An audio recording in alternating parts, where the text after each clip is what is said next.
Kohei inyectó el veneno en la botella de vino de boda de su esposa. Después marcó el número de la policía esperando que los secuestradores, al enterarse, la eliminaran por él. María lo escuchó todo desde el otro lado de un micrófono que ella misma había instalado días antes.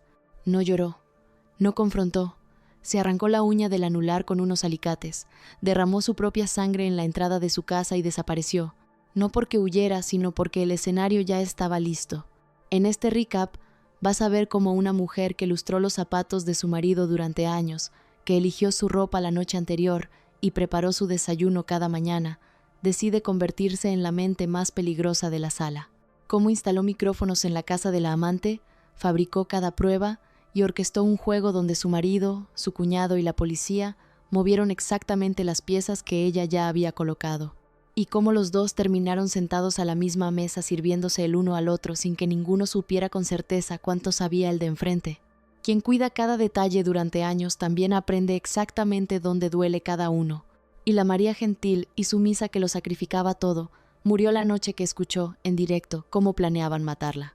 Lo que nació en su lugar es lo que estás a punto de conocer. Perspectiva de Kohei.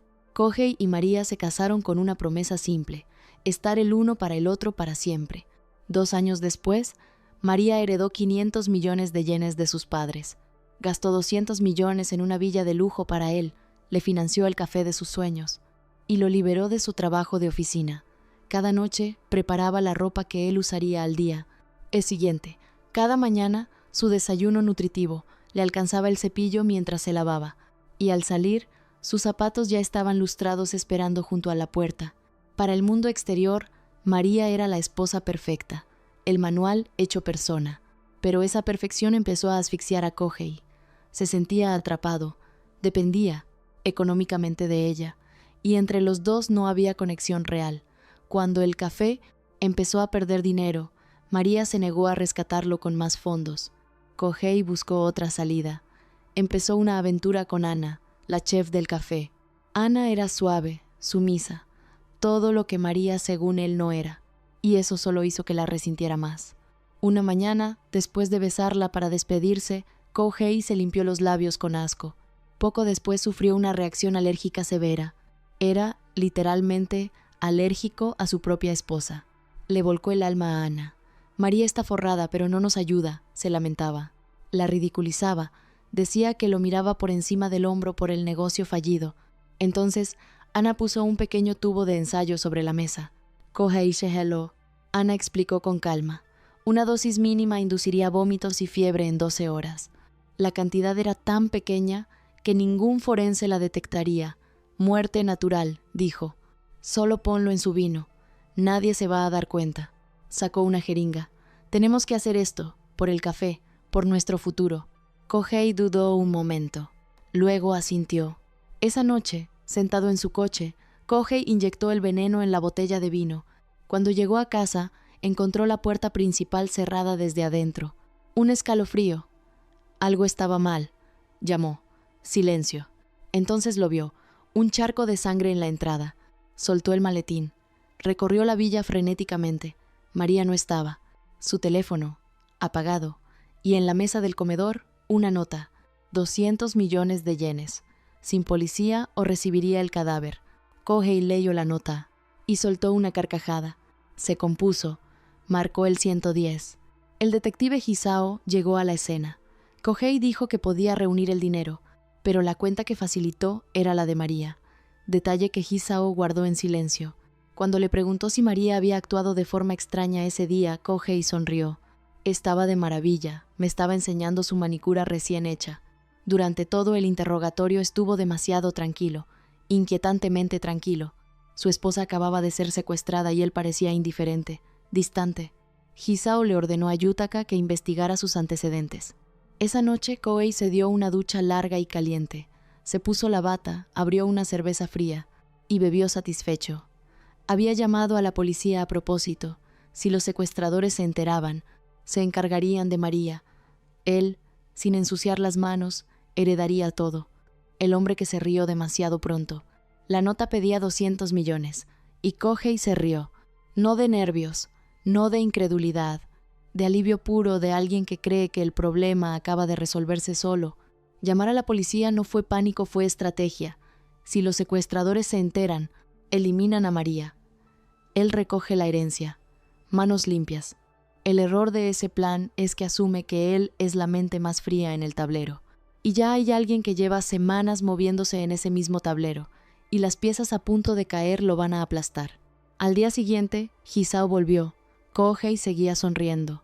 Latas de cerveza vacías sobre la mesa. Dijo que no había podido dormir. Hisao le informó. La sangre de la entrada era de María. Sonó el timbre.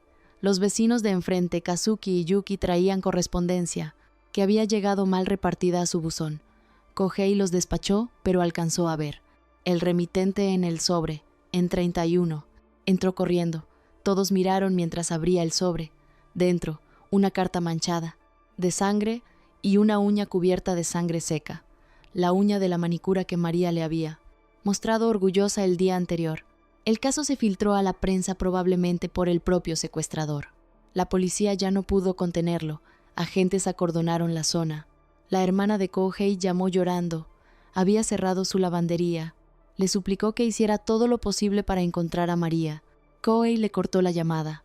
Es demasiado para mí. Mirando la botella de vino envenenado, se rió entre dientes. Todo salía solo. Sin mover un dedo. Hisao quería registrar la casa. Kohei vio su oportunidad de salir. Me estresa demasiado estar aquí. Afuera, una horda de reporteros esperaba. Kohei se puso la máscara del marido destrozado y pidió información al público. Subió al coche. En cuanto dobló la esquina, la sonrisa volvió. Fue directo al café a ver a Ana. Ana lo tomó en broma. Kohei insistió, yo no la maté. Se jactó de los mensajes de apoyo que recibía de gente que entendía lo que estaba haciendo. Mientras tanto, Yutaka revisó su coche y desenterró el desastre financiero. Kohei era un empleado común. La villa era de María. El café era de María. Y el café se hundía. Vivía endeudado mes a mes, rasguñando préstamos solo para mantenerse. Hisao convocó reunión interna. Resultado: Kohei era el principal sospechoso. La policía había encontrado rastros de sangre en su coche. Hisao lo citó a declarar. Sacó una foto.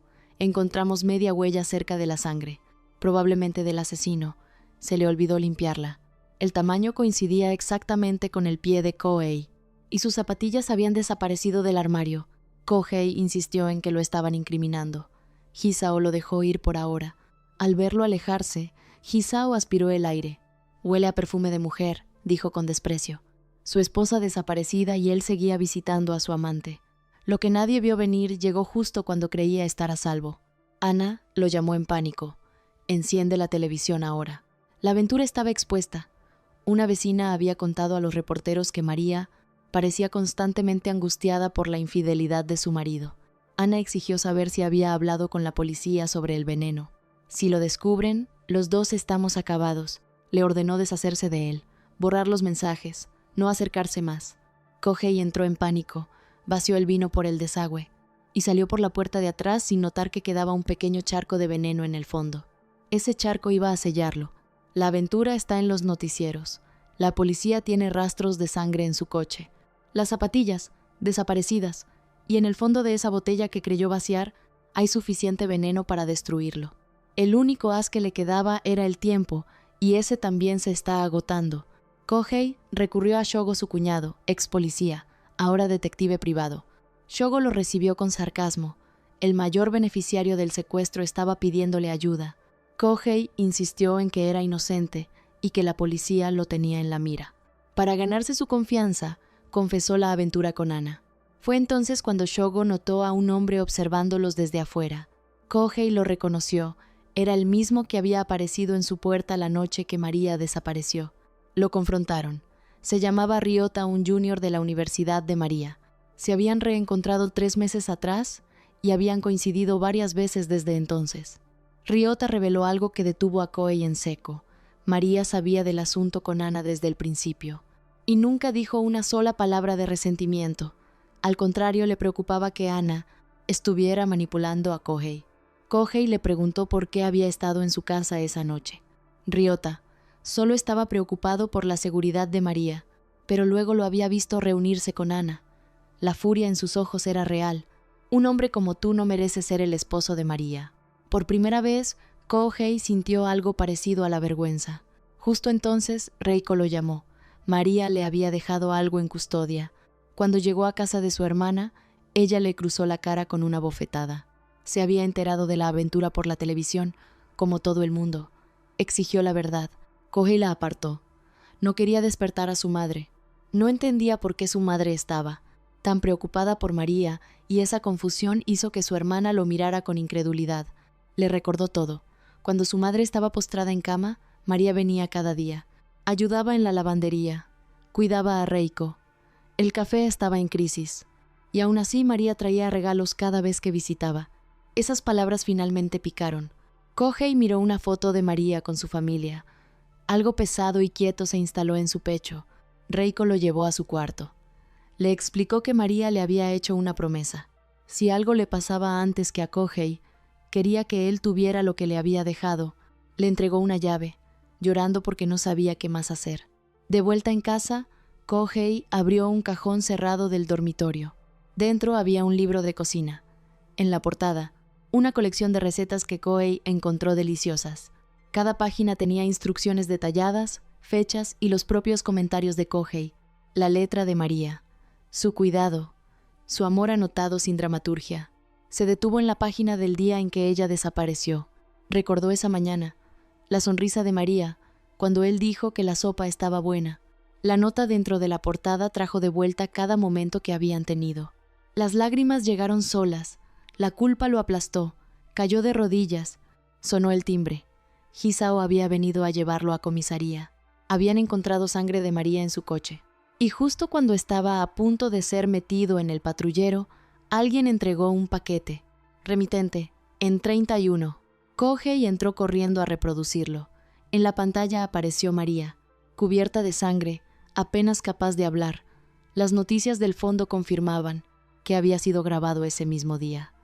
El secuestrador exigía 200 millones en billetes no correlacionados. Entrega en persona a las 10 a.m. del día siguiente.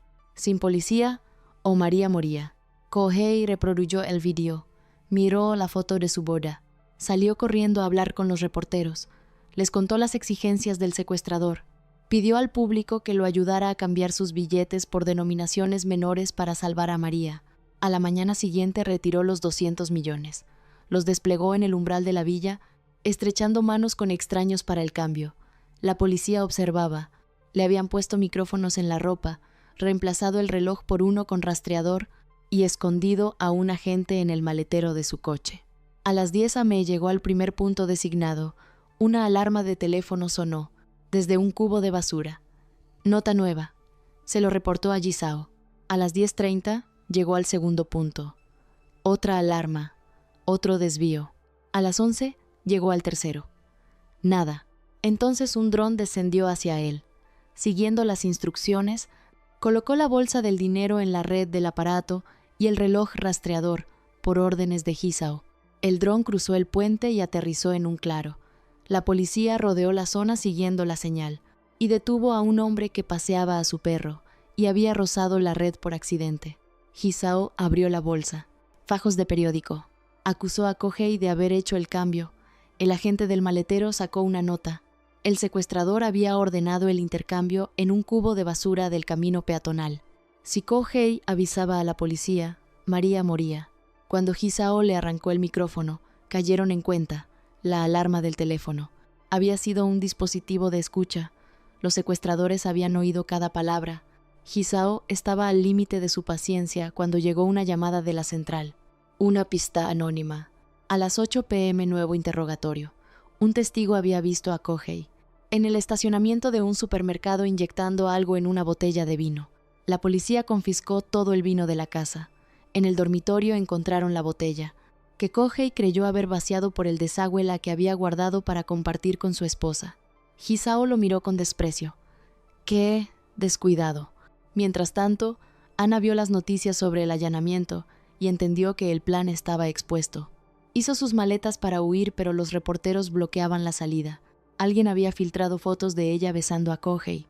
La policía llegó a buscarla para interrogarla. De regreso con Kohei, Hisao tiró sobre la mesa la foto de Ana. y el recibo de compra de unos frijoles lacados adquiridos en línea. Le explicó que de esos frijoles podía extraerse una toxina letal. Kohei tembló. Insistió. Si hubiera querido que María muriera, no habría necesitado secuestrarla. Rogó que lo dejaran esperar noticias de los secuestradores. Hisao ya no le creía nada. A medianoche, Kohei fue al dormitorio a cambiarse. Hisao escuchó un ruido y entró de golpe. Lo salvó justo a tiempo. Le gritó que no fuera idiota. La policía había encontrado a María. ¿Estaba bien? Débil, pero viva. Kohei se derrumbó. Lloró sin control. Perspectiva de María lo que nadie vio. Pero esta historia tenía dos frentes. Y el segundo siempre fue el más peligroso. Hacía tiempo que María sabía de la traición. La aplastó pero no lo confrontó. Siguió cuidándolo. Esperó que él volviera solo. Hasta que vio un mensaje de Ana. Estar juntos para siempre. Usó la huella dactilar de Kohei para desbloquear su teléfono. Y leyó, en sus propias palabras, cómo los dos planeaban asesinarla. Ya no pudo ignorarlo. Al día siguiente, mientras Kohei salía a correr, copió todas sus llaves. Se coló en el apartamento de Ana e instaló un dispositivo de escucha en el reloj despertador. Hizo lo mismo en el cuarto de descanso del café. Tenía que prepararse o no sobreviviría. Cuando Ana le contó a Kohei sobre el veneno, se burló de la posibilidad de que alguien como María pudiera descubrirlo. Lo que no sabía, toda su conspiración estaba siendo transmitida en directo a María. Cada palabra, cada detalle, cada risotada casual. María lo escuchó todo y vomitó. En ese momento tomó la decisión. Kohei iba a arrepentirse a sus pies. Necesitaba un cómplice. Organizó un encuentro casual con Ryota, su antiguo admirador de la universidad. Le mencionó su matrimonio infeliz de pasada. Le dijo que la culpa era suya. Él debe estar muy desdichado conmigo. Como esperaba, Ryota se indignó por ella. María le tomó la mano con una mirada, de gratitud entre lágrimas. Vio la reacción tímida, ansiosa de complacer. Supo que tenía su pieza. Ryota era un artista sin agenda fija, siempre devoto desde la universidad, el jugador perfecto. María sabía que las finanzas del café eran un desastre. Kohei era incompetente y arrogante, y ella le había negado préstamos a propósito para enseñarle una lección para el futuro. Cada viernes, Kohei iba a casa de Ana. María había denegado el último préstamo. Era el momento de moverse. Para desviar la sospecha policial hacia Kohei, usó su taza. Esperó la llamada de Ryota, que monitoreaba la conversación, para confirmar que habían extraído la toxina de los frijoles. Cuando escuchó a Kohei aceptar el plan y acordar envenenar el vino, María inició su movimiento. Extrajo 50 mililitros de su propia sangre y la derramó en la entrada. Se puso las zapatillas de Kohei para dejar una huella parcial. Instaló dispositivos de escucha en la sala y el dormitorio. Cuando supo que él había elegido el vino de su boda para envenenarla, algo dentro de ella se convirtió en otra cosa, rabia pura. Aún así, una parte de ella todavía esperaba. Quizás al encontrarla desaparecida, Kohei valoraría su vida sobre el dinero. Quizás pagaría el rescate en lugar de llamar a la policía. Cuando él rió y marcó el 110, el corazón de María se volvió hielo. Ya no había dudas. Para ponerlo de rodillas, no iba a detenerse ni ante el dolor. Usó unos alicates para arrancarse la uña del anular izquierdo el dedo del anillo. El dolor era nada comparado con el duelo. Derramó sangre en el maletero de su coche. Y en la oscuridad de la noche, dejó la uña y la carta en el buzón de los vecinos. La María gentil y sumisa que lo sacrificaba todo por él murió esa noche. El dolor que no se registra. Arrancarse la uña del anular con unos alicates no es un acto de disciplina, es un síntoma. Cuando una mujer que vivió para servir descubre que su devoción es exactamente el arma con la que planeaban matarla, el dolor físico deja de importar. La sangre en ese maletero no es solo una prueba falsa para engañar a la policía, es el exorcismo definitivo de la esposa perfecta, y lo que queda en su lugar ya no tiene piedad. Al día siguiente filtró el caso a la prensa. Viendo la actuación patética de Kohei en televisión, sintió repulsión y una satisfacción afilada al mismo tiempo. Se ató a una silla, encendió la cámara, puso las noticias del día de fondo para confirmar la fecha. Una vez enviado el disco, el resto quedaba en manos de quienes la rodeaban. Ella ya había plantado las semillas. Antes de desaparecer les había hablado a los vecinos del asunto.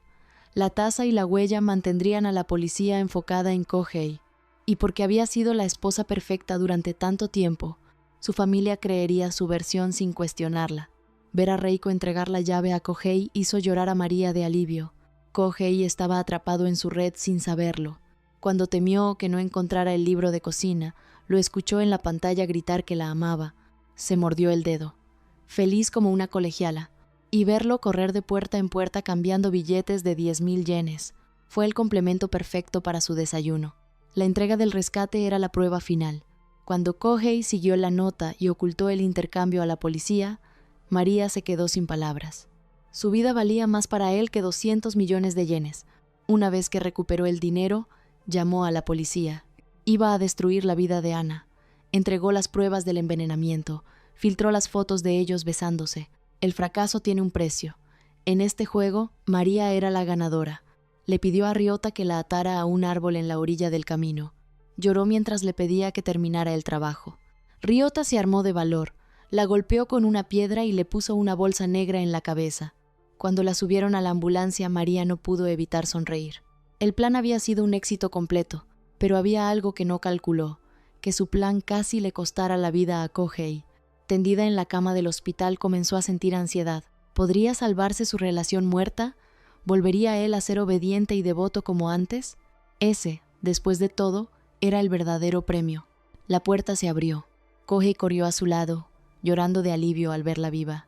Era el hombre que ella había amado desde el principio. Cuando Hisao le preguntó por el secuestrador, María dijo que iba enmascarado, que huyó aterrada y fue atacada por la espalda. El médico confirmó una herida en el lado izquierdo de la cabeza. María sollozó. Había estado metida en una bolsa oscura todo el tiempo. No sabía nada. Y así, de un golpe, volvió exactamente donde quería estar. Pero justo cuando María parecía tener un colapso, Hisao le hizo una última pregunta. La taza en el fregadero. Hisao la señala y pregunta. María lo mira con calma. Había molido demasiado cacao. Lo repartió en 2 tazas. La expresión de Kohei lo delató. Por un segundo Hisao lo registró todo. Entonces Yutaka entró con el informe. Sin sustancias tóxicas en el vino. Hisao se retiró sin una palabra. Kohei esperó a que se cerrara la puerta. Y festejó como un niño. Ana también fue liberada. Ningún veneno, ningún cargo. Pero al llegar a su edificio encontró la puerta bloqueada por reporteros. Sin alternativa, volvió al café. Se hizo algo de cenar. Lo devoró sola, de pie, con rabia. Entonces Shogo apareció frente a ella. Tengo unas preguntas. Ana descargó su negativa con dureza. Shogo la escuchó y asintió con sarcasmo. Y luego le dijo lo que en realidad había ido a decirle. Si tuviera los 200 millones del rescate en la mano, no estaría comiendo eso. Él sabía cómo buscar ese dinero. Ella tenía razones para encontrarlo. Propuesta simple: dar con el culpable real y repartir el botín al 50%. Ana no lo rechazó. Esa noche, Kohei durmió pegado a María, sin veneno detectado, sin cargos, sin nada que lo tumbara. La vida perfecta siguió siendo perfecta, al menos desde afuera. A la mañana siguiente, la familia de la hermana de María irrumpió sin avisar. El cuñado empujó a Kohei contra la pared. La indignación era física. María intervino en voz baja. La culpa también era suya. Con él a su lado así, eso le bastaba. Esa generosidad fue lo que terminó de romper a Kohei por dentro. Le juró, con una voz que casi no le salía, que de ese día en adelante la haría feliz por el resto de su vida. María asintió con lágrimas en los ojos. Y no pudo ocultar cuánto le gustaba esa cara de hombre devoto que se arrepiente. Mientras Kohei decoraba la villa para el regreso de María, Shogo llegó sin anuncio. Dijo que todo esto le había hecho entender quién era realmente importante. Kohei, relajado, mencionó que nunca hubo veneno en el vino. El rostro de Shogo se volvió de piedra. Exigió la verdad. Kohei se la dio. Shogo negoció de inmediato. Recuperaría los 200 millones, pero se quedaba con el 50%. Había sido jefe de división igual que Hisao y tenía contactos en activo. Para probarlo, reveló lo que sus ex subordinados le habían filtrado. La policía había revisado las cámaras cerca del apartamento de Ana y confirmado la coartada de Kohei. La sangre en el maletero era fresca y el coche había estado en casa de Ana esa noche, lo que significaba que el culpable estuvo escondido cerca de la villa durante el regreso de Kohei. Alguien que conocía perfectamente sus horarios. Alguien de adentro. y el testigo que lo vio inyectar el vino en el estacionamiento, de madrugada y sin luz, no era un testigo casual. Era alguien que ya sabía lo que iba a encontrar. Kohei pensó en Ryota. Shogo también lo estaba considerando. Propuso revisar la casa en busca de micrófonos. Si el culpable siempre tenía información exacta de los movimientos policiales, era porque estaba escuchando desde adentro. Encontraron el dispositivo junto a un enchufe del dormitorio. Shogo lo dejó exactamente donde estaba. «Nos va a servir», dijo. Ryota fue a buscarla. Le dijo que la policía ya había pasado por su estudio, que no aguantaba más. Le rogó que huyeran juntos. Haría cualquier cosa por ella, pero ya no podía protegerla. María lo escuchó con paciencia. Le dijo que no importaba, que se calmara, que siguiera el plan. El regreso a casa fue público y orquestado. Frente a los reporteros, María agradeció a la policía, a los medios, a los ciudadanos que rezaron, a su familia y a su esposo por no rendirse nunca. Cuando se inclinó a agradecer, una sonrisa brillante cruzó su cara de espaldas a las cámaras. Adentro, vio la decoración que Kohei había preparado y lanzó un grito de alegría genuina. Él le dijo que fuera a descansar, que avisaría cuando la cena estuviera lista. María se detuvo, las marcas en su cuello, rojas, claras. Kohei se quitó la bufanda y lo explicó sin drama. Tuvo miedo de que no volviera. Hizo algo estúpido. María lo miró. El hombre que casi la mata. El hombre que ahora llevaba en el cuello las marcas de haberlo perdido todo. Se arrojó a sus brazos. El beso que siguió fue largo y apasionado y María sonrió detrás de él como una colegiala, que acaba de conseguir exactamente lo que quería. Luego fue a retirar el micrófono que había instalado y la voz de Kohei legó desde detrás de ella. Lo sabía todo. Dos personas que hablan el mismo idioma. Este momento no es una confrontación. Es el primero en el que los dos hablan el mismo idioma. Kohei siempre subestimó a María porque la comparó con Ana. Suave, sumisa, sin agenda visible. Lo que nunca entendió es que esa sumisión era el lenguaje de alguien, que no necesita pelear porque ya está ganando. Ahora lo sabe, pero el entendimiento llegó en el peor momento posible, cuando María ya terminó de necesitarlo como esposo y empezó a necesitarlo como pieza de un tablero que todavía no acabó de moverse. El peligro real no es que Kohei la descubrió, es lo que cada uno va a hacer con esa información ahora que ya no hay máscaras. María no se inmutó. Sacó una botella de vino de su bolso y le gritó el nombre del veneno. Dijo que había hecho el intercambio cuando él no miraba, que era un descuidado, y que si no hubiera sido por ella, Hisao ya lo habría detenido esa misma noche. Kohei la escuchó, y luego se lanzó a arrebatarle la botella. Forcejearon. Perdieron el equilibrio, cayeron por las escaleras. Kohei se levantó primero, agarró la botella, corrió a la cocina a vaciarla por el desagüe, y desde la puerta, María estalló en carcajadas. Esa botella no era la envenenada, era la de la celebración la que él mismo había preparado para esa noche. No había traído ninguna prueba incriminatoria consigo, no era tan estúpida. Ahora los dos tenemos algo con que destruir al otro, le dijo. Bienvenido al empate. Kohei la empujó. La herida de la frente se abrió de nuevo, y en ese momento sonó el teléfono. Shogo. Ryota estaba muerto. Su estudio había ardido hasta los cimientos. Kohei colgó y la miró. María sirvió vino con calma. Le preguntó qué había pasado. Le pidió que no volviera a empujarla así. Alzó la copa, bebió hasta el fondo en un solo trago, y señaló la herida en su propia frente como si fuera una broma entre amigos. La cena. No se te olvide. Kohei la miraba como a algo que nunca había visto, como si, por primera vez, estuviera viendo de verdad quién era María. Ryota está desaparecido. El estudio es cenizas. El único testigo que podría hablar está fuera del tablero. Y Kohei, que acaba de ver a María beberse el vino sin pestañear, ya tiene demasiadas piezas sueltas a su alrededor. Cualquiera puede detonar sola y ninguna está bajo su control. Esa noche, Kohei soñó con la boda. Estaba a punto de ponerle el anillo y el dedo del anular de María no tenía uña. Sangraba. La sonrisa helada de ella lo despertó en sudor frío. Abrió los ojos. La ropa del día siguiente estaba doblada a los pies de la cama. Impecable, en orden, como siempre. Bajó a buscar el periódico.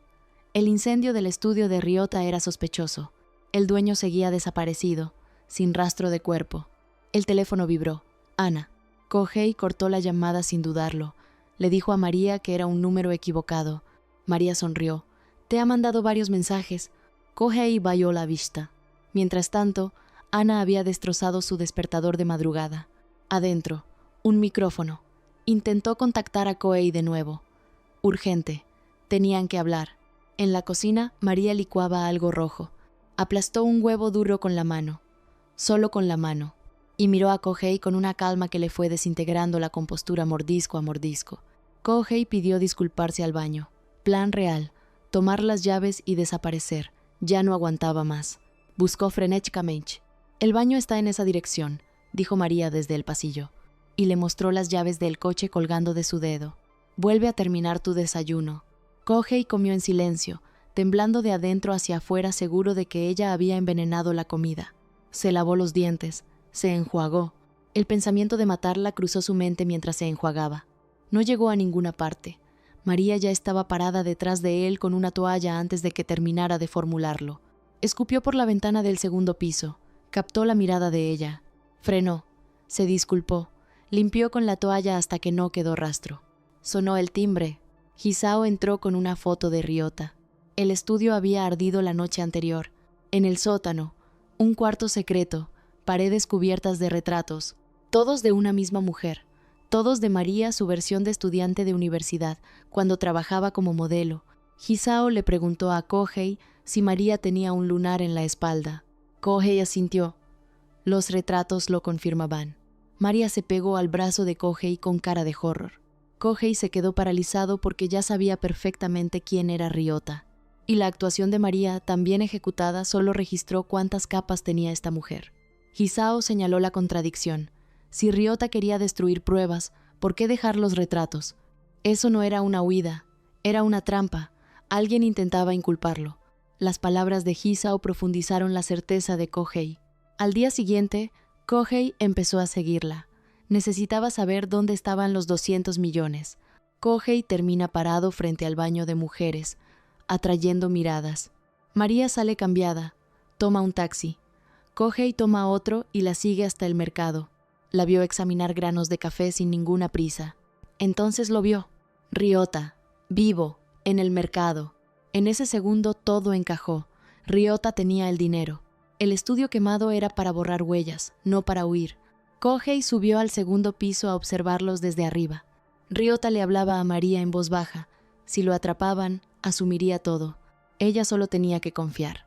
Si llegaba lo peor, usaría los retratos como evidencia y cargaría con toda la culpa.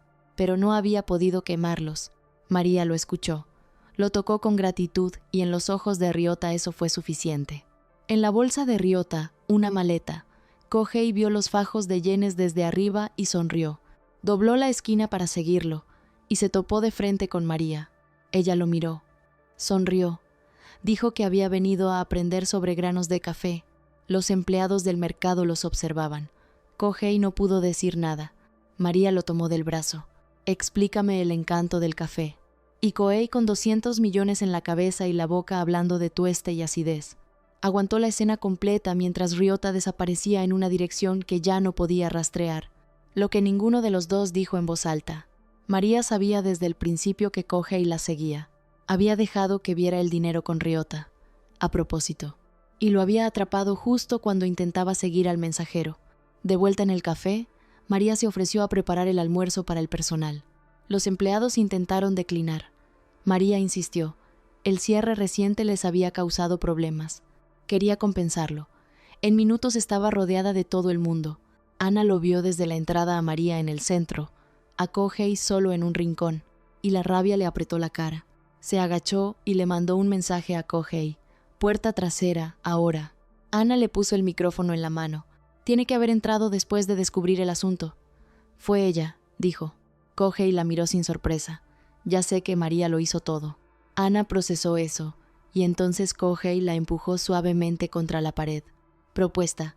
Una última vez juntos. Robar los 200 millones y desaparecer. Había visto a Ryota guardar el dinero en una caja refrigerada. Si podían dar con él, podían tomar el dinero.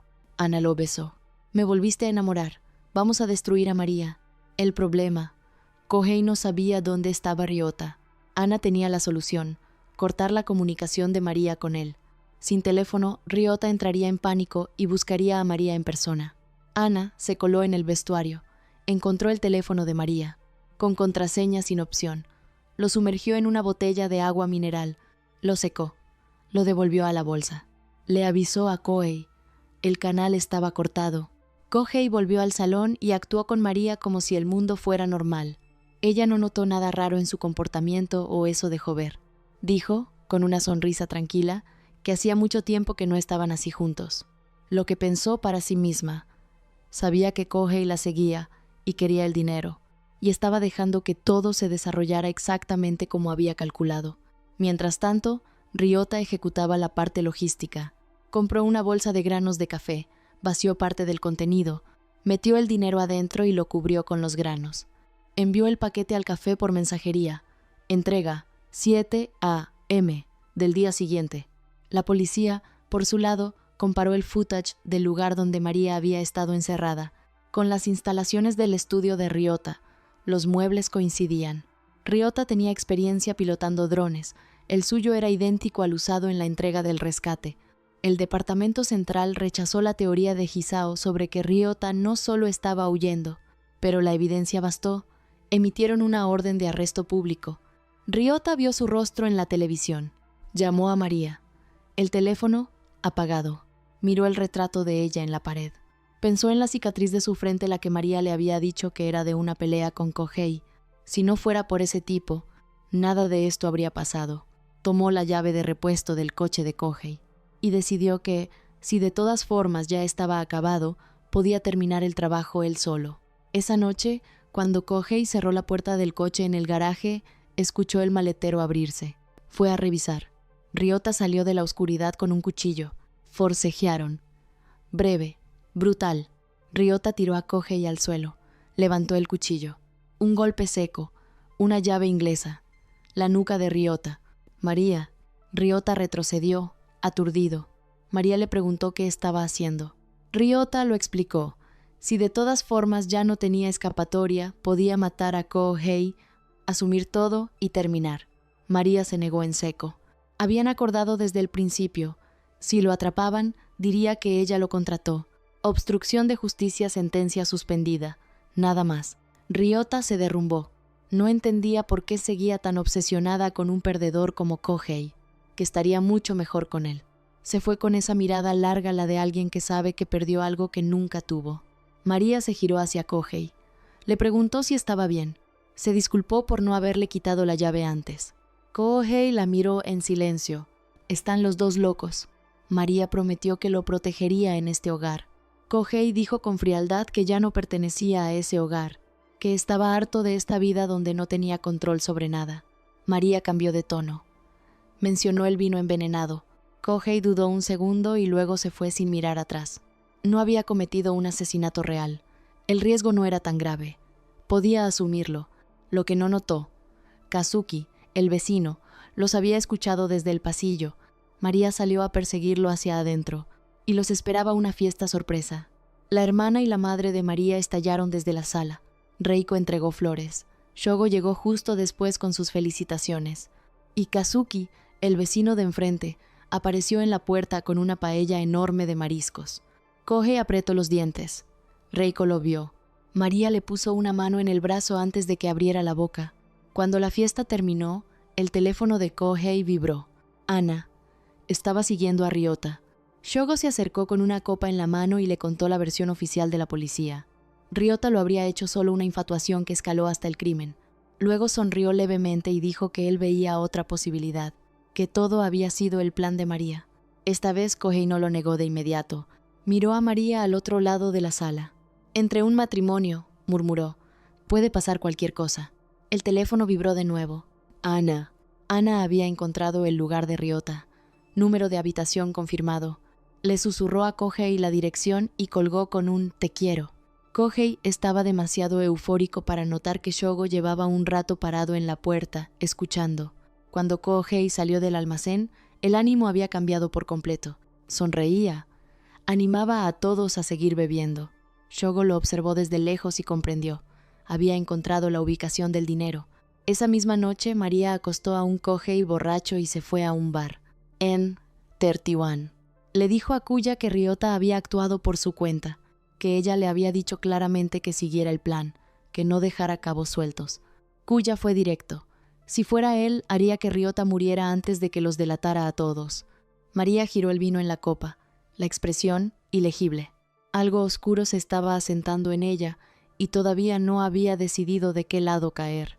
Esa misma noche, desde un teléfono público, llamó a Ryota. Necesitamos reunirnos y hablar. A las 7 de la mañana del día siguiente, el paquete de Ryota llegó al café. María lo tomó y no sintió la satisfacción de un plan logrado, sino el peso de lo que ese dinero representaba para Kohei, su sustento, su café, sus sueños fracasados que ella financió hasta el final. Vació una bolsa de granos añejados, los que Kohei guardaba para ocasiones especiales. Metió los 200 millones adentro, los cubrió con una capa de granos. La bolsa volvió al estante como si nunca hubiera sido tocada. Y la razón por la que ese escondite era perfecto era un secreto que María nunca le había contado a nadie. Odiaba el café. Siempre lo había odiado. Los granos que Kohei valoraba tanto, ella podía tirarlos sin pensarlo 2 veces. Kohei se despertó en el sofá. Nota de María. Fue al café a practicar el tueste. Pensó en Ryota. Tomó el cuchillo, lo envolvió en una toalla, salió, llegó al hotel con el cuchillo bajo el brazo. Olvidó cubrirse las manos en las escaleras, dejó huellas en el pasamanos. Se puso los guantes solo en el pasillo. La puerta de Ryota estaba entreabierta. Entró corriendo en busca de la caja refrigerada. Buscó por todo el cuarto. Nada. Escuchó sirenas. Devolvió todo a su lugar. Huyó. Al mezclarse con la multitud afuera, se quitó la máscara. Y entonces lo vio. Ryota tendido en un charco de sangre.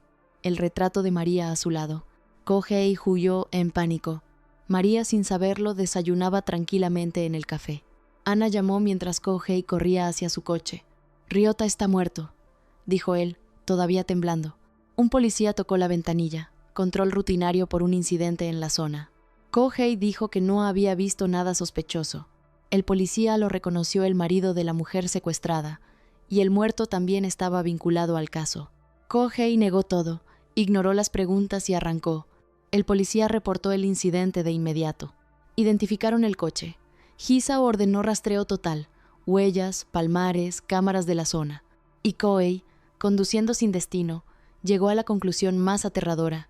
María había matado a Ryota para quedarse sola con el dinero y lo había dejado a él en la escena para incriminarlo. El papel de la heroína trágica inmejorable. Cuanto más lo pensaba, más terror sentía. Quizás había cruzado a una mujer con la que nunca debería haber jugado. Se refugió en el apartamento de Ana. Ana fue directa. Huir de la policía solo lo hacía más sospechoso. Kohei consideró confesar, pero si María lo negaba todo, le creerían a ella. Y admitir que iba a robarle el dinero a Ryota lo convertiría automáticamente en el principal sospechoso del asesinato. Sonó el timbre. Era Hisao. Ana le pasó los zapatos a Kohei. Por la ventana, Hisao entró tranquilo. Buscaban a Kohei para obtener sus registros de comunicación, esperaban la orden judicial. Ana jugó con sus botones nerviosamente. Hisao notó el agua mineral en la mesa. Sonrió. Si las cosas se complican, creo que Kohei confiaría más en su amante que en su esposa. Ana no respondió. Afuera, Kohei llegó a su coche maldiciendo a María. Y entonces María salió del asiento trasero y lo agarró por detrás. Le deslizó el anillo de boda de vuelta en el dedo. Le dijo que había rastreado el coche por GPS después de que la policía visitó el café. Sonrió. Soy más fiable que Ana. No subestimes a la policía. Lo llevó al restaurante de sus citas. Quería escucharlo decir de nuevo. Una mujer tan perfecta como tú, malgastada en mí. El momento en que él dejó de ser peligroso. María no lo llevó al restaurante para humillarlo. Lo llevó para recordarle quién manda. El cuchillo que Kohei sacó a continuación es el resumen perfecto de quién es. Un hombre que, cuando ya no le quedan opciones, recurre a la fuerza física. No porque sea peligroso, sino porque es el último recurso del que se quedó sin tablero. Y María lo sabía. Cuando le dijo que si quisiera incriminarlo usaría ese mismo cuchillo que ya tenía sus huellas, no estaba improvisando, estaba cerrando un círculo que ella diseñó. Hasta el arma que él creyó que lo hacía más fuerte era, en realidad, de ella. Kohei le dijo que no había matado a Ryota. María rió. Claro que no, nunca tuvo agallas. Kohei sachó el cuchillo. María no se movió. Dijo que si lo hubiera hecho ella, lo habría hecho perfectamente, sin cuerpo detectable, sin rastro. Kohei la acusó de querer incriminarlo. María rió de nuevo. Si quisiera incriminarlo, usaría ese cuchillo el que ya tenía sus huellas. «Dame el cuchillo». Ya había llamado a la policía. El lugar estaba rodeado. Hisao entró. María le habló a Kohei en voz muy baja. «Si callas hasta las 4 p.m. saldrás absuelto». Kohei obedeció. Se quedó en silencio durante el interrogatorio. Cuando Hisao fue llamado afuera, Kohei miró el reloj. ¿Por qué las 4 p.m.? ¿Podía confiar todavía en ella? Hisao le mostró el footage de la tienda de conveniencia cerca del hotel. Su cara de pánico huyendo era inconfundible. Kohei dijo que había pasado por ahí, encontró el cuerpo y huyó de terror. Hisao informó que la muerte de Ryota no era suicidio, era asesinato. Habían encontrado un cuchillo con las huellas del propio Ryota. Afuera, Ana montó un escándalo. Dijo que había quedado de verse con Kohei en el hotel esa mañana, que él solo estaba ocultando su contacto. Hisao intervino. Habían encontrado las huellas de Kohei en el pasamanos de la escalera de emergencia. Si Ana seguía mintiendo, la arrestarían por encubrimiento. Ana dijo que solo intentaba salvar a Kohei. Hisao la miró con desprecio. Solo intentaba salvarse a sí misma. Decidió confesar antes de que sacáramos los registros. Ana salió de la comisaría derrotada. María caminó hacia ella y la ignoró completamente. Un abogado le entregó a Ana un sobre, la indemnización de María. Ana lo arrojó con rabia al suelo y un momento después, honestamente, lo recogió. Kohei, al ver al abogado que María había traído, entendió por fin por qué las 4 p.m., pero justo cuando iba a ser liberado, otro oficial lo detuvo. Habían encontrado sus huellas en el cuchillo de Ryota. Kohei y Shehelo. María gritó que era toda su culpa. Explicó a los oficiales que Ryota se había escondido en el maletero del coche el día anterior y había atacado a Kohei, que ella le pidió que se entregara, que Ryota pidió una noche para pensarlo, que ella le dio su dirección y lo dejó ir, que Kohei fue al hotel a verificar por ella. Kohei siguió el juego sin titubear. Aunque tenían su coartada, la policía todavía sospechaba que una pelea con Ryota había acabado en su muerte. Entonces llegó un paquete de mensajería, enviado a En31, la nota suicida de Ryota. Decía que desde 2016, cuando la pintó, había estado profundamente enamorado de María, que creyó que si incriminaba a su marido infiel, ella por fin lo vería. Pero la foto feliz de los dos después del alta le destruyó la ilusión. Todo había perdido su sentido. Desaparecería junto con el dinero que le trajo tanta desgracia. Pedía que lo enterraran con el retrato de María en el ataúd. María creyó que Ryota realmente se había suicidado. Lloró de culpa. Kohei miró el reloj. Exactamente las 4 p.m. Ató los cabos. La nota, la hora exacta, la instrucción de esperar. Todo había sido prearreglado por María desde el principio. El análisis de escritura confirmó la autenticidad de la nota. La policía cerró el caso en rueda de prensa. El secuestro fue un crimen solitario de Ryota. De vuelta en el café, María le explicó a Kohei lo que había acordado con Ryota, que dejara la nota, fingiera la muerte y desapareciera. Pero ella creyó de verdad que la nota era real. Quizás Ryota realmente se mató. Kohei la miró. «Volvamos a casa juntos. Eso es lo que hace una pareja casada. No hiciste nada malo. Eres la esposa perfecta de la que estoy orgulloso». La abrazó. María lloró de alegría. Lo que no notó, en la cara de Kohei no había ni rastro de una sonrisa. A la mañana siguiente, otra nota de Kohei esperaba en la mesilla. Empezarían desde cero. Fue al café a tostar café. María encontró una carta de Ryota en el buzón. Un número nuevo. Datos de contacto. Estaba vivo. Llamó a Kohei frenéticamente. Ryota no se suicidó. Era un asesinato. Había un enemigo oculto. Kohei no le prestó ninguna atención. Había encontrado los 200 millones. Llamó a Ana para huir al extranjero. Entonces alguien lo dejó inconsciente de un taser por la espalda. Shogo. Kohei agarró su pierna cuando intentaba marcharse. Perdieron el equilibrio juntos. Cayeron entre los granos de café esparcidos. Kohei le quitó el taser durante el forcejeo. Ambos se aferraron a la maleta. Resbalaron. Cayeron fuerte. Shogo le propuso dividir los 200 millones como distracción. Le lanzó café en polvo a los ojos. Agarró el dinero y corrió. Ana llegó al llamado de Kohei. Solo quedaban 90 millones. Un escándalo abajo. La voz de María llamando a Kohei. Ana aturdió a Kohei con el taser y se escondió bajo la mesa del salón. María subió. Encontró a Kohei desplomado entre los granos. Él mintió. Fue atacado mientras tostaba. Los ojos de María registraron dos cosas en silencio. La bolsa vacía donde habían estado los 200 millones. Y los granos aplastados en las suelas de los zapatos de Kohei. Supo que mentía. Lo abrazó de todas formas para no levantar sospechas. Y su actuación fue tan convincente que Kohei creyó que había salido bien librado. María recordó la orden de café que había triturado el día anterior. Revisó la basura. No encontró nada. Entonces pensó en Shogo, que había aparecido sin aviso el día anterior. Fue al mercado de café a confirmar su hipótesis. Su hipótesis era correcta. Mientras tanto, Kohei corría al salón a buscar a Ana. Ana quería ver la cara de María cuando descubriera que el dinero se había ido. Esparció los billetes que le quedaban como pétalos de flores. Quería ver el choque entre María y Shogo porque si María descubría que fue él, lo destruiría. Kohei entró en pánico. Si María descubre que fue Shogo, lo matará. La propuesta, tomar lo que quedaba y huir al extranjero esa misma noche. Ana propuso esperar hasta la noche para no levantar sospechas. Brindaron con champán. En su oficina, Shogo tomaba whisky y soñaba con su futuro.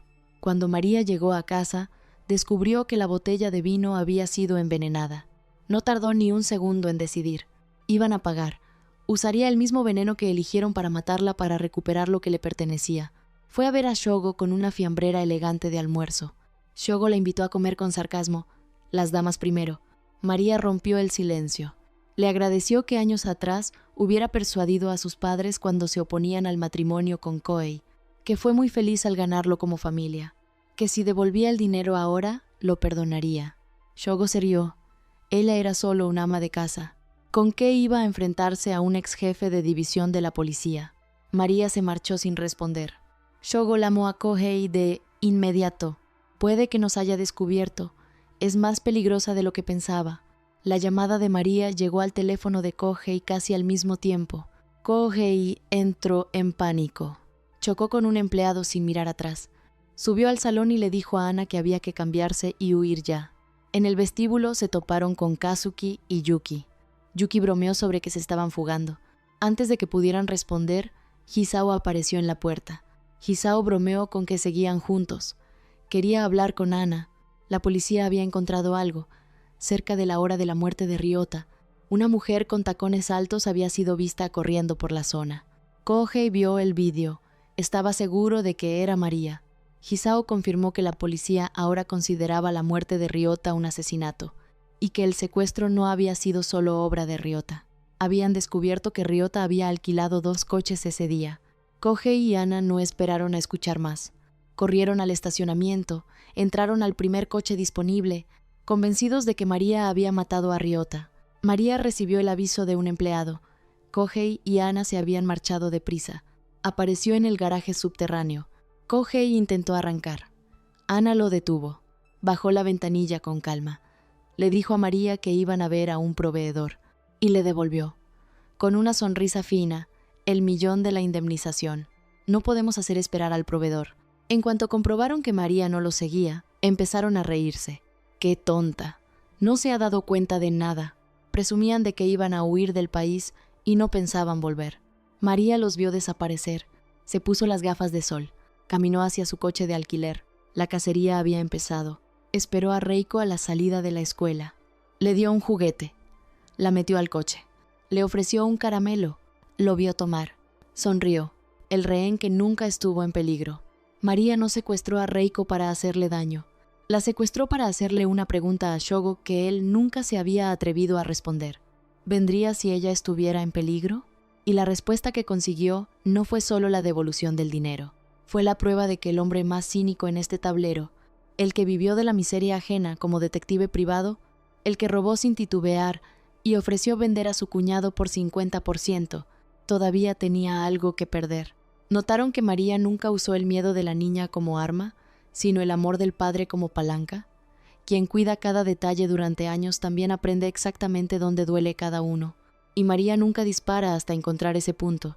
Shogo recibió un mensaje desde el teléfono de Reiko. No era Reiko quien escribía. Su exmujer llamó. Reiko le había dicho por texto que se había encontrado con su padre. Shogo colgó. Inmediatamente llegó otro mensaje, que trajera 200 millones a una fábrica abandonada. Intercambio en persona. Intentó convencerse de que era un farol. Llamó de vuelta. Dijo que ya no eran padre e hija, que hicieran lo que quisieran con ella. Colgó. Entonces llegó la foto. Reiko, secuestrada. Se le cayó el teléfono. La cara le tembló con un terror que no pudo controlar. Kohei y Ana estaban a punto de comprar boletos de primera clase cuando Shogo llamó. Kohei dijo que María nunca lastimaría a Reiko. Entonces vio la foto y la uña manchada de sangre que acompañaba el mensaje. Si no traen los 200 millones, destruirán lentamente lo que más quiere Shogo. A pesar de que Ana intentó retenerlo, Kohei dijo que no podía quedarse sin hacer nada. Llegaron a la fábrica abandonada. Junto a un coche, unas alicates manchadas de sangre. Shogo entró rugiendo. María lo esperaba con calma. Solo soy un ama de casa. Les dijo que tiraran el dinero al conducto de basura. Después les diría dónde estaba Reiko. Viendo que Shogo todavía dudaba, María sacó un caramelo. Lo había pinchado con el mismo vino que Kohei preparó para envenenarla. Lo dejó caer en la pecera que tenía a su lado. Los peces flotaron boca arriba de inmediato. Reiko lo comió, dijo María. Me dijo que estaba delicioso. Si no actúan rápido, algo terrible le va a pasar. Shogo lanzó la bolsa del dinero al conducto sin más resistencia. Reiko se arrancó la venda. Corrió a los brazos de su padre llorando. Se disculpó. Le había mentido. Le explicó que le había contado a María que su padre siempre la ignoraba, que sospechaba que la odiaba. María le había propuesto una prueba. ¿Vendría su padre a salvarla si estuviera en peligro? Estoy tan feliz de que hayas venido, dijo Reiko. Shogo la abrazó, con las emociones en tumulto. Cuando logró hablar, dijo algo que no iba dirigido solo a Kohei. Solo entendiendo el significado de en 30 y uno podían descubrir el verdadero motivo de María. Si todo hubiera sido solo una venganza por la infidelidad de Kohei, ella no habría llegado tan lejos. Kohei lo miró en blanco. Preguntó qué debía hacer ahora. Shogo respiró hondo. Como detective privado había visto muchos matrimonios podridos, pero al final todo se decide a puerta cerrada entre la pareja. Esas palabras dejaron a Kohei pensativo durante un largo silencio, y en ese silencio tomó una decisión. Cuando Kohei llegó a casa, la cena ya estaba servida, sofisticada, perfecta, como siempre. No se molestó en explicar por qué había querido quedarse con el dinero. María fue la primera en hablar. Le dijo que mentía. Kohei la miró y le devolvió la acusación entera, que ella había orquestado todo por el dinero desde el principio, que había usado a Reiko, una inocente, como pieza de su juego, que era una mujer terrible. María no bajó la voz. ¿Y la única razón por la que sigues aquí no es porque tengo el dinero? ¿Acaso no intentaste envenenarme primero para quedártelo? Kohei sacó unos papeles del bolsillo. Los puso sobre la mesa. Se acabó. María los tomó. Los revisó. Los revisó de nuevo. Una vez más, como si en alguna de esas lecturas la tinta fuera a cambiar de forma. Y entonces algo se rompió de una manera que nadie calculó. No fue fría. No fue calculada. María destruyó todo lo que tenía al alcance, gritando, llorando, sin control. Kohei empacó con la frialdad de alguien que lleva tiempo despidiéndose en silencio. Dijo que lo lamentaba. Debería haber tomado esa decisión antes. La relación había estado a la deriva desde el primer día. 6 años vacíos, sin nada que valiera la pena recordar. María se aferró a él, le rogó que se quedara. Kohei la dejó caer y la dejó inconsciente con una pistola de aturdimiento. Esa misma noche, Kohei fue al apartamento de Ana y la encontró en la entrada besando a otro hombre. Sacó el teléfono, tomó fotos en silencio. Ana le había enviado un mensaje hace horas. No se encontraba bien, lo contactaría mañana. Fue a confrontarla. Kazuki lo bloqueó en la puerta. Ana no quería verlo. Y antes de que Kohei pudiera responder, Kazuki lo advirtió con una calma despreciativa. Estaba metido en asuntos delicados. Que midiera sus pasos. Kohei se retiró con amenazas que no iban a ningún lado. María despertó con dolor agudo en la espalda. Una cobija sobre ella, la disculpa que Kohei dejó en lugar de palabras. Los papeles de divorcio seguían en el suelo. Los miró. Y tomó una decisión. Había que cambiar el plan. Al día siguiente fue a ver a Ana. Le dijo que ya no necesitaban preocuparse por el café. Le deseó felicidad. Ana la miró sin entender nada. En cuanto María se fue, llamó a Kohei. Kohei le cortó la llamada. Ya había tomado el dinero. Que hiciera lo que quisiera con ese tipo. Poco después, el abogado de María llamó a Kohei. María aceptaba el divorcio. Sin pensión, sin división de bienes hasta que terminara una auditoría. Una sola condición, que no saliera del país hasta que el proceso estuviera cerrado. El abogado presentó el informe médico de la pistola de aturdimiento. Si rechazaba las condiciones, habría cargos por agresión. Kohei no entendía por qué María había aceptado tan fácilmente. El abogado se lo dijo sin rodeos. Cualquier mujer querría divorciarse de un hombre que roba el dinero de la familia y encima recurre a la violencia. Sus palabras calaron. Luego la imagen de Ana con ese otro hombre. Y Kohei se quedó solo con la culpa de un lado y el vacío del otro, sin saber qué hacer con ninguno de los dos. Hisao fue a ver a María. Una empleada de un restaurante cercano a la escena había declarado: horas antes de la muerte de Ryota, una mujer con gafas de sol se reunió con él durante 30 minutos. Tenía una venda en el dedo anular izquierdo. María se cubrió la mano instintivamente. Sonrió en silencio. Hisao continuó: durante la entrega del rescate en el estadio de béisbol, había una mujer con sombrero negro y guantes blancos cargando una gran nevera portátil. María dijo que era pura imaginación. Y luego, con la misma calma con que uno habla del tiempo, añadió que incluso si lo hubiera organizado todo, no habría cometido un crimen mayor. Su propio dinero, su propia trampa. Lo máximo que podría imputársele era obstrucción de justicia. Hisao preguntó por la nota suicida de Ryota. María bajó un poco la guardia. Admitió que le había pedido que dejara la nota y desapareciera, que le había prometido los 200 millones como compensación por usarlo. La muerte accidental de Ryota no solo arruinó el plan, también destruyó su propia ruta de salida. Hisao quiso saber por qué había protegido a Kohei siendo así las cosas. María lo miró. Porque lo amo más que a nadie en el mundo. La sonrisa que siguió le bajó la temperatura a Hisao en 3 grados. Hisao ya tiene 3 piezas claras que no encajan. Un secuestro falso, la presencia de María en la escena y un cómplice fantasma. Solo le falta una prueba física para cerrar la trampa. Las piezas no van a esperar mucho más, y María lo sabe exactamente tan bien como él. Kohei fue a ver a Shogo. Shogo le recordó la pelea por el dinero del día anterior con un sarcasmo mordaz. Luego se puso serio. El problema real no era el caso del secuestro, era la muerte de Ryota. Si Ryota estaba sosteniendo un cuchillo cuando cayó, María no pudo hacerlo sola. Alguien la ayudó. Shogo sacó un expediente. Kuya, el extutor de María. Los padres lo habían despedido en la preparatoria y le prohibieron verla. Fueron al bar. Kuya no estaba viaje al extranjero por cigarros. Shogo distrajo al mesero, robó una tarjeta de presentación y fotografió una foto boca abajo. Afuera señaló el detalle en la tarjeta, M31. Sospechaba que María había estado viendo a Kuya a espaldas de Kohei, y que esa relación llevaba mucho más tiempo que la aventura de Kohei con Ana. Kohei se quedó sin palabras. Nunca imaginó que María lo hubiera engañado antes que él. Ana le mandó mensaje pidiendo verse. Decía que todo había sido un malentendido. Kazuki la había drogado con somníferos, alegando que sabía la verdad sobre la muerte de Ryota. Su objetivo era los 200 millones. Kohei le mostró el dinero. Le dijo que la policía ya había descubierto que el secuestro fue orquestado por María, que se iba a divorciar, y que María, al parecer, había tenido una aventura mucho antes que él. Ana conectó las piezas. Eso explicaba por qué esa mañana María le había dicho que le daba a Kohei. Entonces llegó un mensaje al teléfono de Ana. María quería tomar café ahora mismo. Ana fue sola al café, según le indicó a Kohei. Él volvería a casa a buscar pruebas del afaire de María. En el café, María le hizo una propuesta a Ana.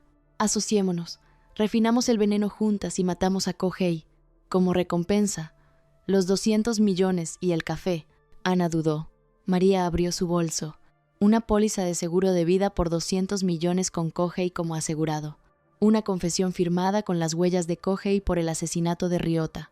Y una nota suicida falsa, lista para ser entregada. El plan incriminaba a Kohei por todo, y los ataba mutuamente. Ninguna podía traicionar a la otra sin hundirse. Ana aceptó. Kohei encontró lo que buscaba dentro del marco de la foto de boda. Una imagen de María y Kuya juntos. Entonces Ana le puso la grabación en las manos. Escuchó el plan de María para envenenarlo. Cada paso que había dado en las últimas semanas ya estaba previsto en esa voz tranquila. Antes de que pudiera procesar el impacto, llegó mensaje de María. Quería una reunión privada antes de firmar los papeles. Una última cena en casa. Una despedida.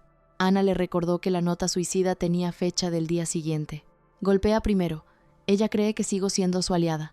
Lo que nadie vio venir llegó antes de que comenzara la cena. María ya había perdonado a Ana públicamente frente a los reporteros, y luego le dijo que le daba Kohei. Justo cuando Ana estaba considerando rendirse y buscar otra ruta, su deseo fue concedido. Pero cuando Ana aceptó el plan de envenenamiento, María sacó una grabadora. He grabado todo. Le dijo que le entregara la grabación a Kohei. El plan del veneno era un farol. Lo que necesitaba era que Ana ayudara a fingir una muerte para demostrarle algo a Kohei. Y entonces María se arrodilló ante Ana. Lloró, le suplicó que la ayudara, porque aunque sabía que el matrimonio estaba roto, mientras siguieran juntos todavía había una posibilidad. La oscuridad de María, seguida de esa postura de total rendición, le dio a Ana exactamente lo que había buscado durante años. A María de rodillas, pero el triunfo se sintió vacío de inmediato, porque María resultó ser, al final, una mujer patética que seguía enamorada de un hombre que no la merecía. Ana siguió el plan. Le dio la grabadora a Kohei, lo animó a atacar primero, y al ver a Kohei declarar que iría a la ofensiva, supo que habían logrado lo que necesitaban. Luego fue atacada por la espalda. Yuki, la esposa legal de Kazuki, la golpeó con un bate de béisbol.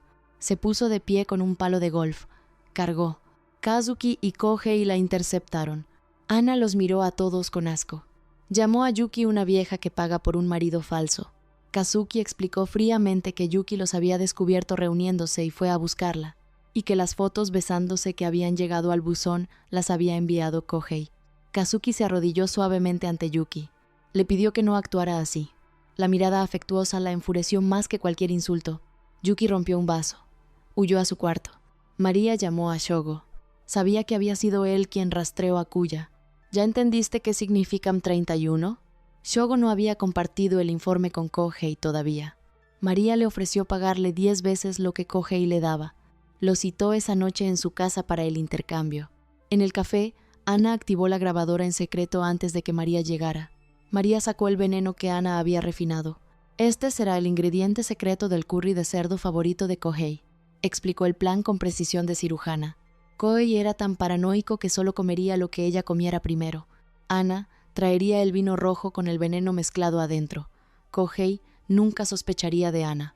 Cuando empezaran a hablar del matrimonio, el nerviosismo lo haría beber. El veneno haría el resto. Luego María pidió a Ana que bebiera la mitad del veneno también. Ana se heló. María continuó sin alterarse. Ella y Kuya enterrarían el cuerpo en la montaña y reportarían a Kohei como desaparecido. Luego entregaría la nota suicida y la confesión firmada. Recibirían los 200 millones del seguro y el café. Kohei escuchó la grabación. El horror fue proporcional al reconocimiento. Cada paso que había dado, previsto. Ana lo calmó. María la creía su aliada. Podían golpear primero. En el supermercado comprando los ingredientes, María propuso chuletas de cerdo y curry. Kohei dijo que también quería cocinar algo. Como esperaba, María le pidió lo mismo que cada aniversario. Agua pasa. Ana se coló en la villa con llave de repuesto. Vertió el veneno en el salero exclusivo de Kohei, el que él usaba solo para ese plato. Plan de Kohei: evitar el curry envenenado, esperar a que María comiera el pescado y muriera antes de que Ana llegara con el vino. Kohei estaba seguro de que tenía el control. Entonces María añadió la sal especial al ajillo de gambas. Creo que sabrá mejor con un poco. Kohei se fue directo a añadir el resto de la sal al pescado para marinarlo. Mientras el agua pasa se hacía, María sacó algo de su bolso. Lo roció uniformemente sobre las chuletas. Las metió al horno. Kohei lo vio todo. Hay veneno en el pescado. Veneno en el curry. Veneno en el vino que Ana está a punto de traer. Y los dos están sentados a la misma mesa, sirviendo y siendo servidos, sin que ninguno sepa exactamente cuánto sabe el otro. Esta noche uno de los dos va a perder. El problema es que ninguno de los dos ha terminado de calcular quién. María sirvió 2 tipos de chuletas. Animó a Kohei a comer mientras estaban calientes. Ella misma tomó un trozo grande. Kohei eligió la chuleta de sal y pimienta.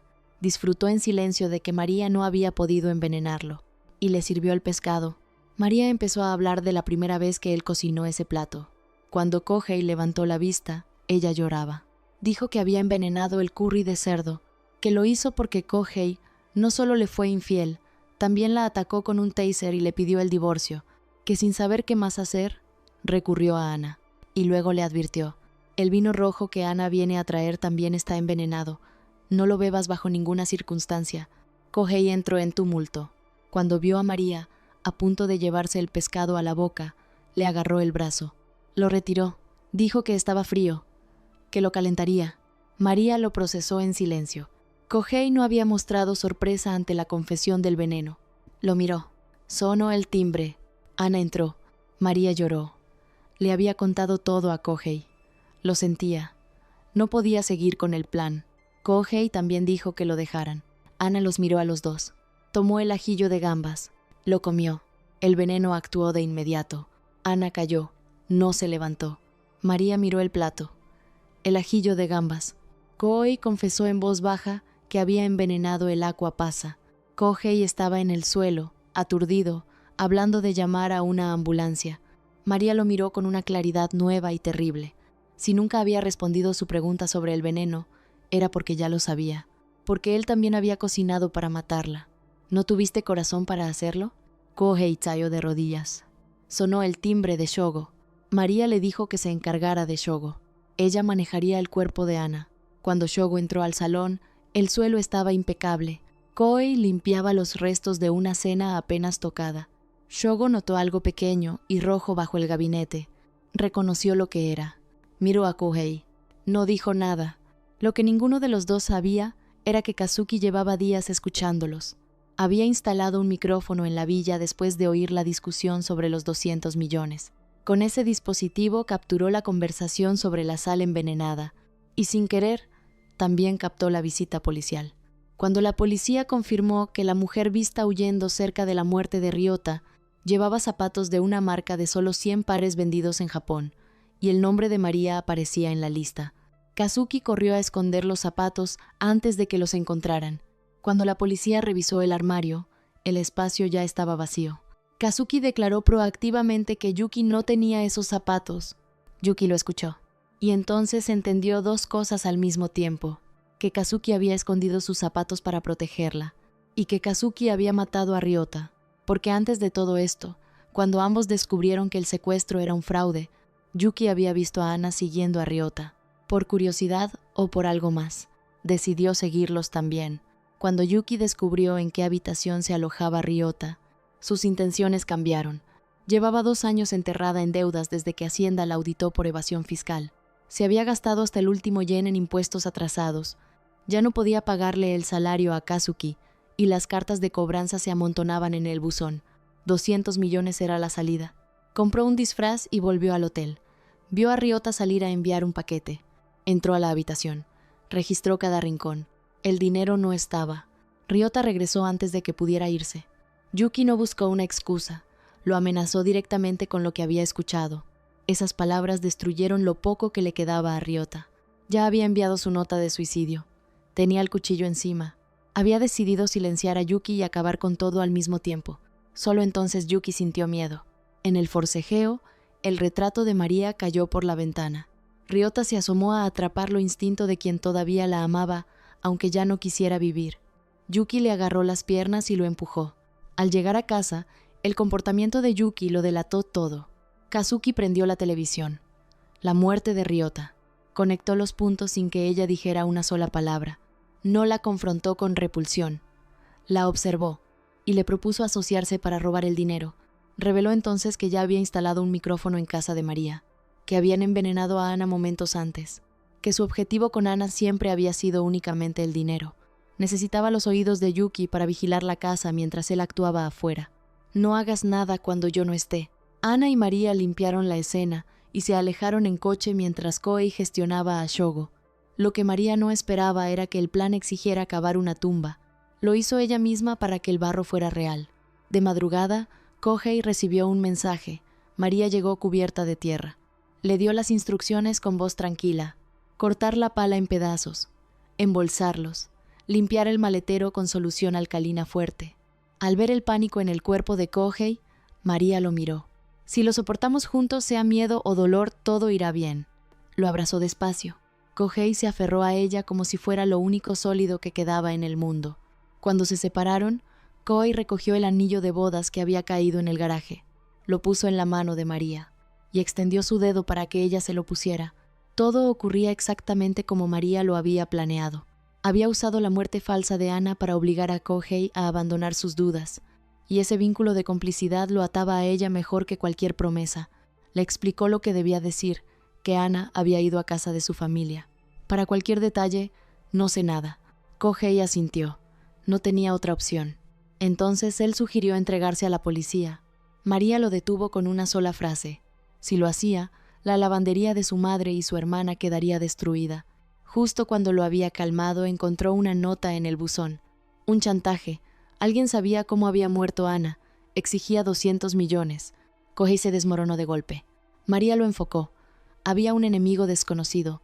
El primer paso era recuperar el dinero. Sé cuidadoso. Su objetivo es el dinero. Lo que no sabía era que cada palabra de esa conversación había llegado a Kazuki. En cuanto lo vea, tomo el dinero. Si hace falta, no me detendré en nada. Le ordenó a Yuki que siguiera escuchando y lo contactara si algo se movía. Al día siguiente fue a la obra. La policía había visitado la noche anterior. Quedarse en casa habría parecido sospechoso. María se dio cuenta de que Shogo lo había descubierto demasiado rápido. Cuando él la confrontó, no negó nada. Admitió frente a Kohei que había envenenado a Ana. Shogo no la detuvo. Le entregó el informe de investigación sobre Kuya y le prometió mantenerlo en secreto de Kohei, según lo acordado. Luego le dio el detector para encontrar el micrófono. María barrió la sala. Lo encontró en el enchufe de la pared. Lo habían estado oyendo todo. En el café, Kohei tostaba granos de café cuando empezó a escuchar la voz de Ana. La vio, cubierta de sangre, moviéndose entre las sombras. Se sacudió. Intentó ignorarlo. Se encogió en el suelo. Hisao llegó a tiempo para encontrarlo así. La policía tenía a Yuki en la mira, deudas graves, testigos que la vieron peleando con Ana. Hisao sentía que había algo más oscuro actuando debajo de todo. Concluyó que Ana había ido a visitar a su familia y salió sin respuestas claras. Kohei se quedó solo, hundiéndose en los recuerdos. María habló directamente al micrófono. Dijo que había horneado un pastel chifón, que los invitaba. Yuki se arrancó los auriculares de un manotazo. Marcó el número de Kazuki. Kazuki estaba siendo interrogado. No contestó. Segundos después, sonó el timbre en casa de los vecinos. María estaba en la puerta con el pastel en las manos. Comieron juntas. Tomaron té. A mitad de la taza, el teléfono de María vibró. Kohei había sido detenido y llevado a la comisaría. María terminó el té. Mandó un mensaje a Ana. El plan había fallado. No había vuelta atrás. En la comisaría, Ana apareció. Kohei cayó al suelo del terror. Intentó confirmar si era real. Ana le explicó a Hisao con total calma. Se habían peleado por la ruptura. Ella había salido gritando que prefería morir. El altercado con Yuki era rabia desplazada. Hisao suspiró profundo. ¿Ya pueden parar de una vez? Kohei arrastró a Ana a un rincón. Exigió saber qué estaba pasando. Ana lo soltó todo. Ella y María lo habían estado engañando desde el principio del plan del veneno. Pregúntale a ella. Kohei le dio una bofetada. Ana no se enojó, porque ya había vaciado el maletero. Los 200 millones estaban con ella. María llegó a casa de los vecinos. Puso la nota de chantaje sobre la mesa frente a Yuki. Le dijo con frialdad que esa clase de amenaza no funcionaba. Ana no estaba muerta. Y luego le dijo la verdad. Fue Yuki quien arruinó todo. Fue Yuki quien mató a Ryota. No con crueldad. Con certeza. María la instó a ir juntas a la policía y confesar.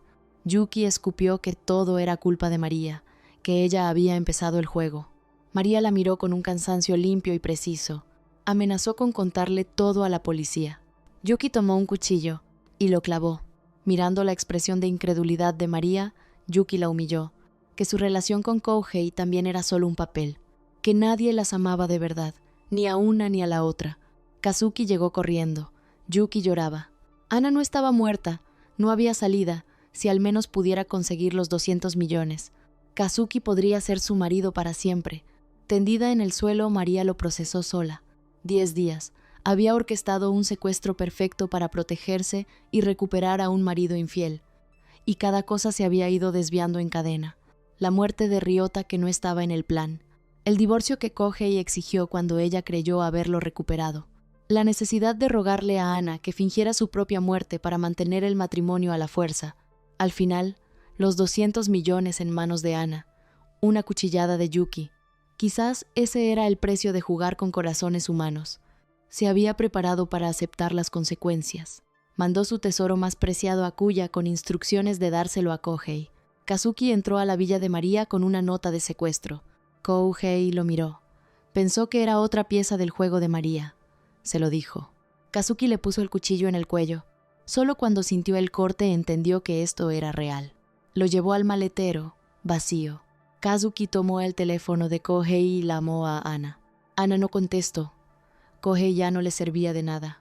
Ana estaba pensando en la información que Shogo le había dado sobre María y Kuya. Kohei esperó la distracción justa. Se soltó. Agarró un palo de golf. Abrió la persiana del garaje y corrió. Kazuki reportó a Yuki. Sugirió llevar a María a su casa. Esconderse a la vista era la mejor opción. Yuki se negó rotundamente a usar el teléfono de María para citar a Ana. María despertó con dolor agudo. Estaba de vuelta en su propia casa. Yuki la miraba con algo parecido a la satisfacción. Qué interesante ver a una esposa sangrando sola en su casa, esperando que su marido regrese. María exploró el suelo con los ojos. Lo vio. Su anillo de bodas. Mientras Yuki y Kazuki se distraían, lo deslizó despacio a su palma. Kohei recibió una llamada de Kuya.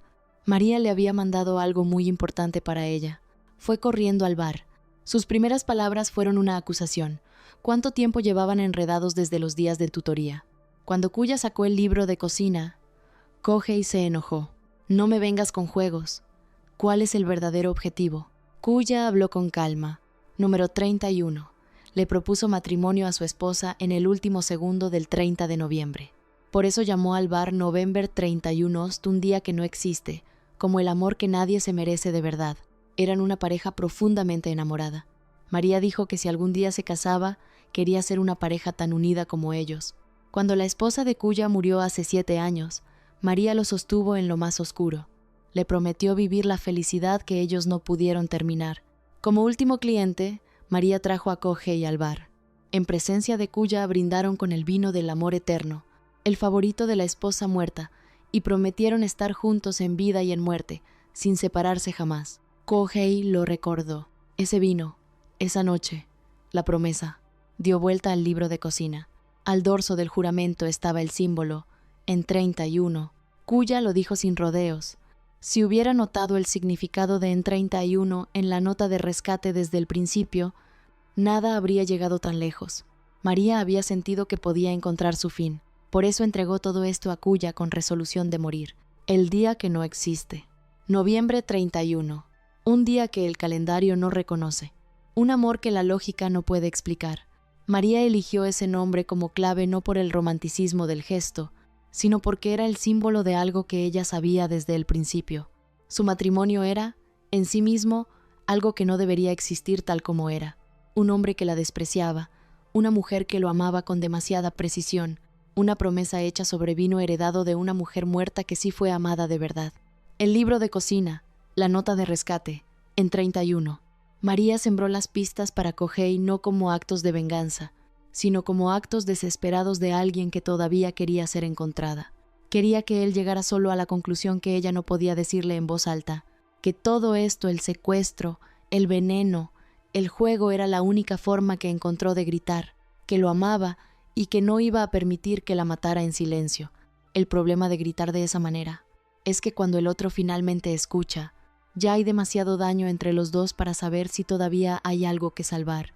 Lo que nadie esperaba estaba a punto de cambiar la dirección de todo. Kohei envió un mensaje a Yuki. Quería ver a María sana. Si en 3 minutos no había respuesta, llamaría a la policía. Yuki y Kazuki grabaron un video de María. Ella levantó las manos, llorando, pidiéndole perdón. En ese mismo momento, Shogo buscó a Ana. Le contó sobre María y Kuya. Ana recordó a María llorando y rogando que la ayudara. Algo se movió adentro. Acordó un punto de encuentro. Tomó los 200 millones y fue al café. Entonces Kohei llamó a Ana. Necesitaba el dinero para salvar a María. Ahora, las palabras lo hicieron todo claro para Ana. Había caído en una trampa. Cuando levantó la vista, Kazuki ya estaba detrás de ella. Kohei oyó los gritos y corrió. Siguió el rastro de sangre hasta el lounge. Ana estaba atada a una silla. Le había rajado el muslo a Kazuki con un cúter. Le dijo a Kohei que tomara el dinero y fuera. «Asegúrate de devolverme». Yuki entró a la sala con un bidón de gasolina. Kazuki la llamó. Tenía los 200 millones. Yuki le dijo que tomara el dinero y huyera.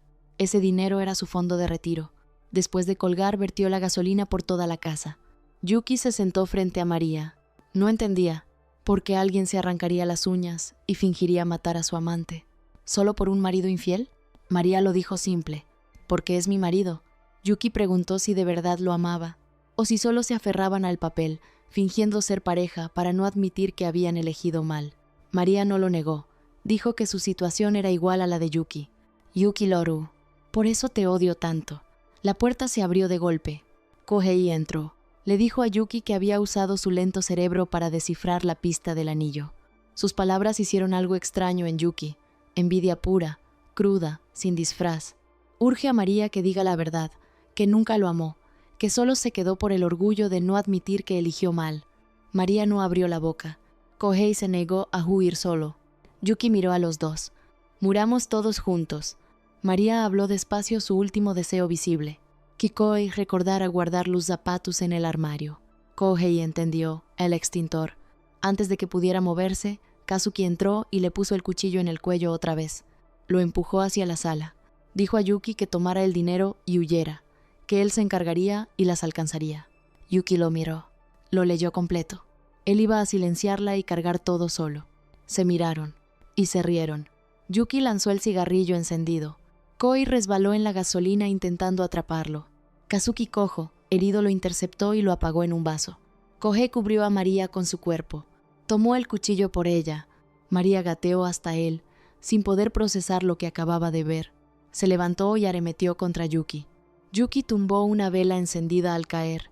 Por una fracción de segundo el mundo estuvo a punto de arder. La vela se apagó al tocar el suelo. María llamó a Yuki y a Kazuki antes de que huyeran. Les propuso el trato con la voz de alguien que todavía estaba calculando a pesar de la herida. «Llamen a una ambulancia. Muévanos a la entrada. Incendien la casa después. Yo le diré a la policía que seguíamos adentro, para reducir la intensidad de la búsqueda». Una pausa. «Tomen los 200 millones». Kazuki y Yuki huyeron en el caos. Con el dinero, y en algún rincón del mundo que la policía no llegó a nombrar, empezaron una vida precaria, pero, extrañamente, suya. Ana recibió el pagaré por los 200 millones y el café que María le cedió. Empezó, por primera vez, a gestionar su propia vida en serio. Shogo siguió investigando infidelidades matrimoniales y usó la historia de María para expandir su negocio con la frialdad de quien ya sabe que el mercado de las traiciones nunca se seca. Solo Ryota, cuyo final fue el más accidental de todos, fue el mayor perdedor de esta farsa. María y Kohei fueron rescatados. Lo perdieron todo. María quedó con cojera permanente. Empezaron desde cero, una vida simple, sin villa, sin café, sin nombre. La sonrisa de Kohei empezó a volver, más frecuente, más quieta, sin la sombra de quien necesita estar en otro lugar. Entonces llegó la carta del abogado. Los padres de María habían contratado un seguro de secuestro cuando ella estudiaba en el extranjero. Este caso cumplía todos los criterios para el cobro completo. 10 millones de libras esterlinas, aproximadamente 1.600 millones de yenes. El beneficiario original eran sus padres. Tras su muerte accidental, había sido cambiado a su cónyuge. Kohei leyó el documento y vio, en él 16. Tras cobrar la póliza, fueron a cenar al restaurante del primer aniversario. María pidió al mesero que abriera el vino del amor eterno. Kohei miró la copa, miró la botella, miró a María, volvió a mirar la copa. Sus ojos recorrieron la sala entera en busca de algo que no sabía exactamente qué era. María observó la escena en silencio. Se rió para sus adentros. Seguía siendo igual de cobarde. Pero en los ojos de Kohei había algo nuevo. No el pánico blando de antes. Algo más firme. Decidió que los 1.600 millones serían la apuesta. que era hora de tener por fin un duelo de ingenio de verdad con María. Levantó la copa. Cierre. Hay algo que esta historia demostró sin decirlo, cuando alguien que te ama tiene que convertirse en la persona más peligrosa de la sala solo para que finalmente la veas. El problema nunca fue el amor. El problema fue que dejaste de mirar. Y lo más inquietante no es lo que María hizo, es que funcionó. María es una genio que hizo lo que tenía que hacer para sobrevivir a un marido que la quería muerta, o es alguien patética que se quedó con su asesino porque no supo soltar a tiempo. El próximo drama que destripamos tiene una protagonista que pasa de ser una secretaria sin nombre a la única persona en la sala que sabe exactamente cómo va a caer cada uno de sus verdugos. Y el primer golpe no lo van a ver venir. Suscríbete ahora y activa la campanita para que no entres tarde al video. Nos vemos en el siguiente recap.